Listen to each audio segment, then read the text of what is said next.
कुछ ऐसा करना है कि जो किसी ने अभी तक खानदान में ना किया हो। क्योंकि सर एक तो गर्ल, फिर जो जिस बैकग्राउंड से मैं आती हूँ वहाँ मतलब इतना एजुकेशन को लेके नहीं। तो स्टार्टिंग में मुझे लगा कि पता नहीं मुझसे होगा कि नहीं सिलेबस समझना, ये क्योंकि बैकग्राउंड नहीं था दूर दूर तक का। ये LSW जो कि मेरा ऑप्शनल था उसका है, जिसका मैंने खुद से नोट्स बनाया था।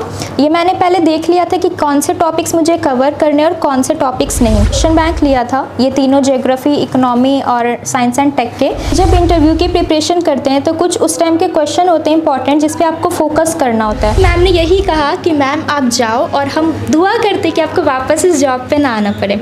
आप जाओ और करो जो आप चाहते हो। हेलो एवरीवन, वेलकम टू स्टूडेंटो। सो अभी हमारे साथ है रितु आनंद मैम, जो कि अभी हाल ही में जो बिहार PCS का रिजल्ट आया था उसमें 2061 रैंक के साथ सिलेक्ट हुई हैं। तो आज हम मैम की स्ट्रेटजी जानेंगे, क्या टाइम टेबल रहा और उन्होंने पटना में रहकर अपनी स्टडी की तो यहाँ पर किस तरीके का माहौल है BPSC को लेकर, इन सब बातों पर हम डिस्कस करेंगे। अभी तक आपने चैनल को सब्सक्राइब नहीं किया तो चैनल को सब्सक्राइब कर लीजिए, इस वीडियो को लाइक करें एंड आपके जो भी क्वेरीज होते हैं आप हमें इंस्टाग्राम एंड फेसबुक पर मैसेज कर सकते हैं। जब इंटरव्यू की प्रिपरेशन करते हैं तो कुछ उस टाइम के क्वेश्चन होते हैं इंपॉर्टेंट, जिस पे आपको फोकस करना होता है। तो ये मैंने पहले देख लिए थे कि क्या क्या क्वेश्चन मुझे ओवरऑल थॉरोली करने हैं, फिर उसके दो पॉइंट्स कर लिए थे, ठीक है। और इससे मुझे बहुत उस टाइम फ़ायदा हुआ अपने इंटरव्यूज़ में। और चूँकि इतना टाइम नहीं होता उस टाइम, तो मैंने क्या करा था, न्यूज़पेपर को मैंने कट करके रखा था, जिससे उस टाइम जल्दी वो रिवाइज़ हो जाता था। तो इस तरीके से मैंने अपने इंटरव्यू की प्रिपरेशन करी। ये LSW जो कि मेरा ऑप्शनल था उसका है, जिसका मैंने खुद से नोट्स बनाया था। ये मैंने पहले देख लिया था कि कौन से टॉपिक्स मुझे कवर करने और कौन से टॉपिक्स नहीं। उसके बाद मैंने पॉइंट वाइज नोट्स बनाए थे, जिसको मैं इजीली रिवाइज कर सकूं, ये बुक से लेकर के। और इसमें मैंने कुछ करंट डाटा जो था वो मैंने ऐड कर लिया था। जैसे आप ये देख सकते हैं यहाँ पे, ये इस तरीके के मैंने फ्लो डायग्राम्स बनाए थे, जिससे मैं इजीली इसको एग्जाम के टाइम में रिवाइज कर सकूँ। ये बुक्स हैं, जैसे बिहार के बारे में आपको अगर जानना हो तो आप इसको देख सकते हो। ये आपको इंटरव्यू मेंस में भी फ़ायदा करेंगे, ठीक है। और ये चूँकि मेरा इंग्लिश मीडियम था तो मैंने क्वेश्चन बैंक लिया था, ये तीनों ज्योग्राफी, इकोनॉमी और साइंस एंड टेक के। इसमें आपको ओवरऑल सारे क्वेश्चन मिल जाएंगे, यहाँ आप आगे में देख सकते हो। तो मैंने इसमें से पढ़ा था और इसमें एड ऑन करती गई थी, जो भी करंट अफेयर्स होते हैं उसको मैं ऐड ऑन करते गई।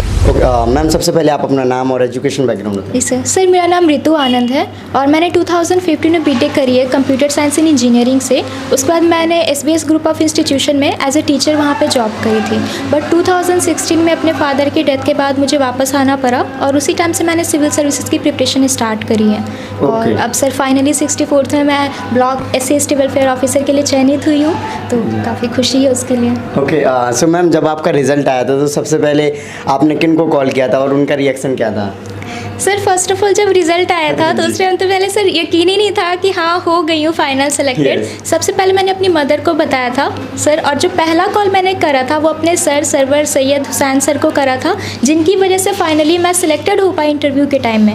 बिना उनके गाइडेंस के शायद सर मैं इंटरव्यू के वो 10 से 15 मिनट जो काफ़ी इंपॉर्टेंट होते हैं वो शायद इतने अच्छे से मैं नहीं कर पाती। ओके, सो मैम मोटिवेशन कहाँ से मिला था आपको ये स्टेट PCS जैसे बड़े एग्जाम की प्रिपरेशन के लिए? सर एक्चुअली BTech फाइनल में मेरी एक सीनियर थी, तो वो कहती थी कि इस तरह की प्रिपरेशन होती है सो करनी है, तो था सर कि कभी करूँगी। बट सर जब फाइनली यहाँ पे जब मैं आई, जब मैंने देखा कि मतलब कुछ ऐसा करना है कि जो किसी ने अभी तक खानदान में ना किया हो। क्योंकि सर एक तो गर्ल, फिर जो जिस बैकग्राउंड से मैं आती हूँ वहाँ मतलब इतना एजुकेशन को लेके नहीं है सर। और जब आप घर पे आ जाते हो फाइनली सारा, तो टॉन्टिंग भी बहुत तरह की होती है। फिर अपने फादर को खोने के बाद, मदर की मतलब हेल्थ इश्यूज़ के बाद काफ़ी प्रेशर था, ताने भी सुनने को मिलते थे। तो मैंने यही सोचा था कि करूँगी तो कुछ ऐसा जो पूरे ख़ानदान में किसी ने ना किया हो। और सर फॉर्चुनेटली मैं पहली ऑफिसर हूँ अपने पूरे ख़ानदान की और फर्स्ट लेडी इंजीनियर भी हूँ। ओके, सो सर मैम अगर हम बात करें मैम कि आपने कहाँ से स्टार्ट किया था प्रिपरेशन, सबसे पहले कौन सी एग्ज़ाम दी, इसको बताइए मैम। सर जब मैंने स्टार्ट करी थी प्रिपरेशन तो मैंने बेसिकली UPSC के स्टार्ट करी थी। मैंने उसके अटैम्प्ट भी दिए, बट चूँकि जितना मुझे टाइम देना चाहिए था उतना मैं नहीं दे पा रही थी, क्योंकि स्टार्टिंग मैंने जॉब भी करी थी अपने आप को फाइनेंशियल इंडिपेंडेंट रखने के लिए, कुछ फैमिली सपोर्ट के लिए, तो उतनी अच्छी मेरी प्रिपरेशन नहीं हो रही थी। फिर मैंने BPSC भी साइड बाय साइड देना स्टार्ट किया, तो स्टार्टिंग में सर प्रीलिम्स नहीं निकला क्योंकि काफ़ी सारी हार्डशिप होती थी, टाइम नहीं होता था। फिर सर फाइनली जब थर्ड अटेम्प्ट में 64th दिया तो PT क्लियर हो गया। उस टाइम भी सर काफ़ी वो था, शादी का प्रेशर था, कर लो, तो मम्मी ने भी कहा कि नहीं चलो कर लो। मैंने बोला मम्मी रुक जाओ, अगर ये पीटी नहीं निकला ना तो जिससे भी आप बोलोगे कर लूँगी, बस निकल जाने दो।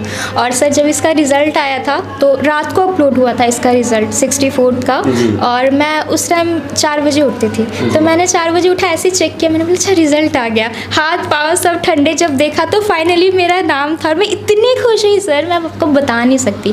तो वो पहला था सर जब मेरा कोई एग्ज़ाम मतलब सिविल सर्विसेज का क्लियर हुआ था। उसके बाद फिर मम्मी भी आगे आई, बोले नहीं चलो तुमको मन है तो करो। फिर धीरे धीरे सभी लोग जुड़ते चले गए, सपोर्ट फैमिली का भी बढ़ता चला गया, तो यहाँ से सर ओके। सो मैम आपने टाइम टेबल क्या फॉलो किया अपनी स्टडी को कंटिन्यू करने के लिए? सर अगर फ्रैंकली कहूँ तो जैसे होता है कि 8 घंटे 10 घंटे, सर मेरा ऐसा कोई रूटीन फॉलो नहीं हो पाता था, क्योंकि मेरी मदर बीमार हैं, वो क्रोनिक किडनी डिजीज़ से हैं, तो घर का सारा कुछ करना पड़ता था। तो सर मेरा ये होता था ना कि अगर मुझे थोड़ा सा भी टाइम मिल रहा है, जैसे आधा घंटा 15 मिनट, मैं उसको यूटिलाइज़ करूँ, तो मैं क्या करती थी, कभी सुबह पढ़ लेती थी, या कभी जैसे खाना बना रही हूँ तो देश देशांतर आता है, कोई टॉपिक समझना RS TV का, या कुछ PT के टाइम पे एक मैराथन चलती है ऑब्जेक्टिव, वो मैं लगा देती थी और मैं तब तक सुनते जाती थी उसको, ताकि मेरा वो रिवाइज हो सके। और फिर जब सारा खाना वाना हो जाता था, घर का सारा काम, उसके बाद मैं आंसर राइटिंग करती थी। और आंसर राइटिंग सर मेंस के लिए बहुत इंपॉर्टेंट होता है, और वो 3 घंटे करना ही करना है। तो मैं क्या करती थी, दिन में हो नहीं पाता था, लिखना बैठो फिर कोई ना कोई आ रहा है, कुछ करना है, तो मैं रात को सर 11 से 2 करती थी, वो हमेशा मेंस के लगभग 1 महीने पहले तो करती ही करती थी। तो सर पार्टिकुलर मेरा टाइम नहीं रहा है, किसी दिन होता था कि बिल्कुल भी टाइम नहीं मिल पाता था, कभी होता था कि 2 घंटे मिले, लेकिन सर डेली मैं कुछ ना कुछ ज़रूर करती थी। ओके। सो मैम जैसे कि आपने बताया आप जॉब करते थे, जब आपका PT निकला तो उसके बाद आपने जॉब क्विट किया था क्या? जी सर, जहाँ पे मैं थी DCIM यहीं पे पटना में थी, वहाँ के जो मैम थे वो काफ़ी सपोर्टिव थे, तो मैंने उनको पहले ही बोल दिया था कि मैम मुझे जॉब भी करनी है, साथ के साथ मुझे प्रिपरेशन भी करनी है, तो उन्होंने वो हेल्प करते थे। तो जब मुझे छोड़ना पड़ा, लगा कि नहीं हो पाएगा मम्मी को हेल्थ को लेकर के, अपनी स्टडीज़ को लेकर सारा कुछ, तो मैंने उनसे बात करी। होपफुली मैम ने यही कहा कि मैम आप जाओ, और हम दुआ करते कि आपको वापस इस जॉब पर ना आना पड़े, आप जाओ और करो जो आप चाहते हो। तो फाइनली सर उन्होंने मुझे रिलीव कर दिया जॉब से, और जब रिज़ल्ट आई थी तो उनकी कॉल मेरे पास आई थी कि अच्छा तुम सेलेक्ट हो गए, मैंने बोला हाँ। तो सर ये रिस्पांस था, फिर मैंने क्विट किया और अपने घर को संभालते हुए और अपने मतलब जो स्टडीज़ हैं उसको कंटिन्यू किया। ओके। जैसे कि मैम आपने बताया आपकी आप शादी होने वाली थी, तो आप उसके पहले आपने प्रिपरेशन करी है, ऐसा बहुत सारी गर्ल्स के साथ होता होगा, तो आप उनको क्या मैसेज देना चाहोगे, क्योंकि आपने फिर एग्ज़ाम इतना बड़ा PCS अधिकारी बन गए हो आप? सर एक्चुअली ये है कि गर्ल्स के साथ एक प्रॉब्लम ये होती है ना कि जैसे ही वो 22 या 23 जाती हैं तो ऐसा देखा जाता है कि अब बहुत एज हो गई, अब इसकी शादी कर दो, जो करना है शादी के बाद करेगी। बट मेरा पर्सनली ऐसा मानना है कि चाहे वो लड़की हो या लड़का, फाइनेंशियल इंडिपेंडेंट होना सर बहुत ज़रूरी है आज के टाइम में। और कोरोना ने ये चीज़ सिखाया है कि लाइफ में कब किसका साथ छूट जाए ये आप नहीं कह सकते, तो हर किसी को इतना तो कैपेबल होना चाहिए। और मैं साथ में पेरेंट्स को भी कहना चाहूँगी कि जितना फ्रीडम वो लड़कों को देते हैं उतना लड़कियों को भी दें, उनको भी वो इंडिपेंडेंट बनाएं, ताकि वो उनके पूरे परिवार को भी संभाल सकें और अपनी एक अच्छी लाइफ लीड कर सकें। प्रेशर ना करें शादी जैसे, शादी एक पार्ट है, उससे ज़्यादा कुछ नहीं। ओके। सो मैम स्ट्रेटजी आपकी क्या रही? सर मैंने PT, मेंस और इंटरव्यू तीनों की प्रिपरेशन साथ में की थी। PT के लिए होता है फैक्ट्स आपको ज़्यादा इंपॉर्टेंट करने पड़ते हैं, तो उसके लिए मैंने 1 लाइनर जैसे ल्यूसेंट होती है, आशना की एक बुक आती है, वो सारी मैंने PT से करी थी। उसके साथ साथ सर मेंस के लिए मैंने क्या कहा था, न्यूज़ एडिटोरियल जो आते हैं उस पर मैंने बहुत फोकस करा था।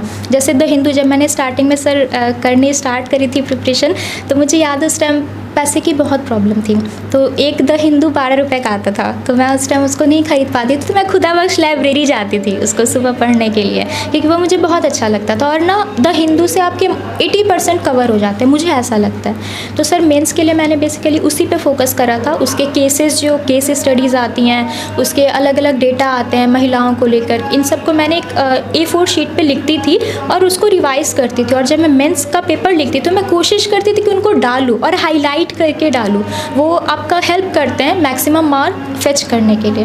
और सर इंटरव्यू के लिए तो मतलब इतना टाइम मुझे मिल नहीं पाया था, तो इंटरव्यू के लिए जो भी हुआ था, तो वहाँ पे जब मैं मॉक के लिए गई थी सर्वर सर के पास, तो वहाँ पे जो क्वेश्चन पूछते थे कि किस तरीके से आपसे पुटअप कर सकते हैं, किस तरह से आपको आंसर देना है, टैकल कैसे करना है, कई बार वो कोशिश करते कि आपको मिंगल्ड करें या प्रेशर में लाएं, उसको कैसे डील करना है, तो सर वहाँ से मेरी उसकी प्रिपरेशन हुई। बाकी ओवरऑल मैंने अलग अलग प्रिपरेशन नहीं ओके, सो मैम अगर हम बात करें कुछ मेन बुक्स की जो बीपीएससी के लिए एकदम ज़रूरी है, उनके बारे में बताइए ma'am.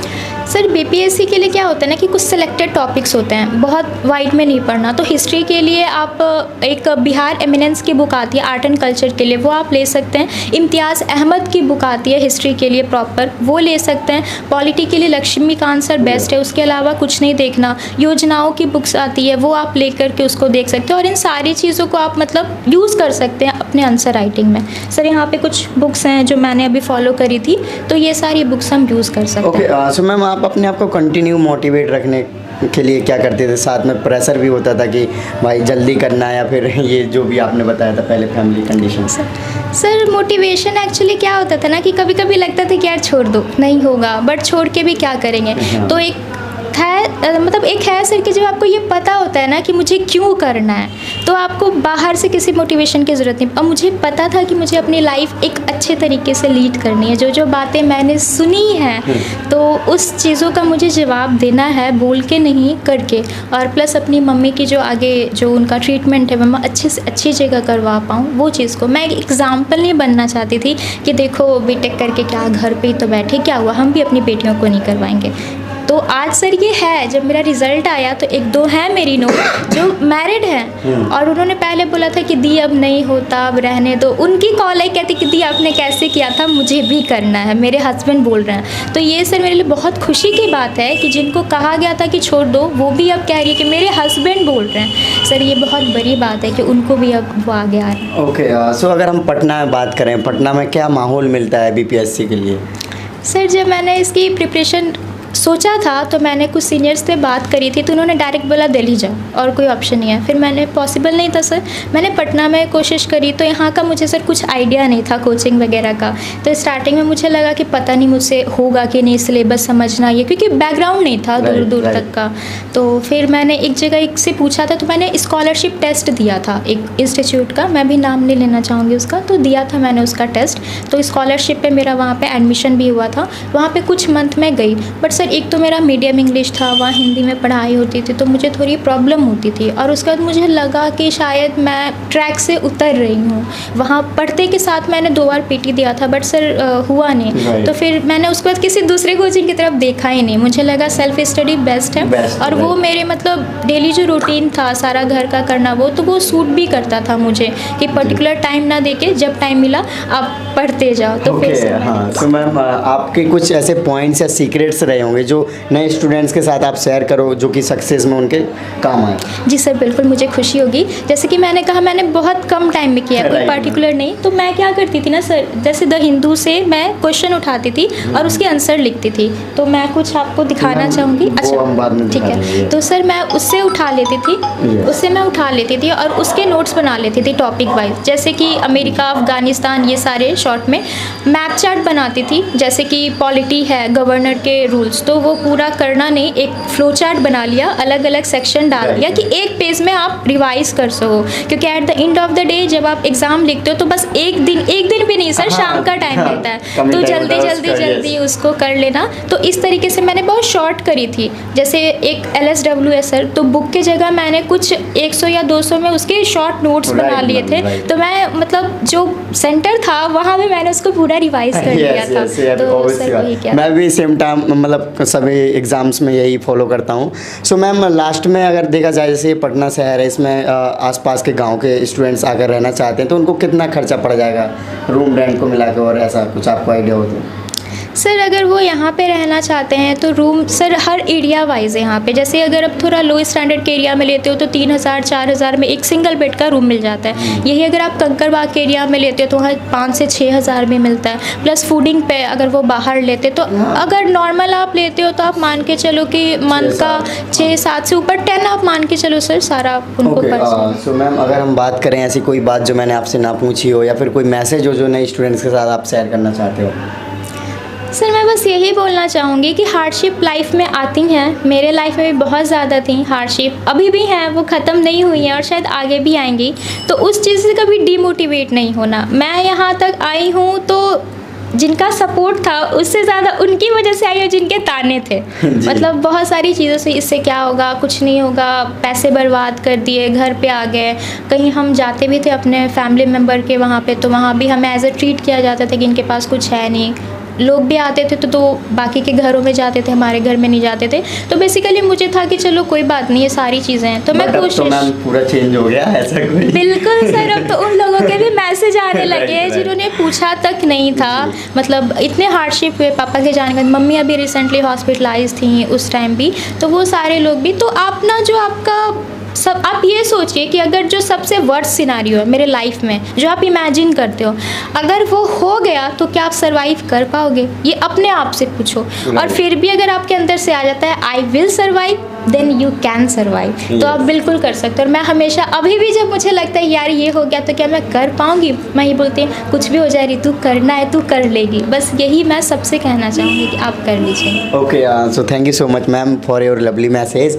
So I hope guys कि मैम ने जो सब अपनी जर्नी बताई है उससे आप मोटिवेट हुए होगे और साथ में कुछ इन्फॉर्मेशन भी मिली होगी जो कि आपकी प्रिपरेशन में हेल्प कर सकती है। तो अभी तक आपने चैनल को सब्सक्राइब नहीं किया तो चैनल को सब्सक्राइब कर लीजिए, इस वीडियो को लाइक करें एंड आपके जो भी क्वेरीज होते हैं आप हमें इंस्टाग्राम एंड फेसबुक पर मैसेज कर सकते हैं। इन सभी के लिंक वीडियो के डिस्क्रिप्शन में। जय हिंद।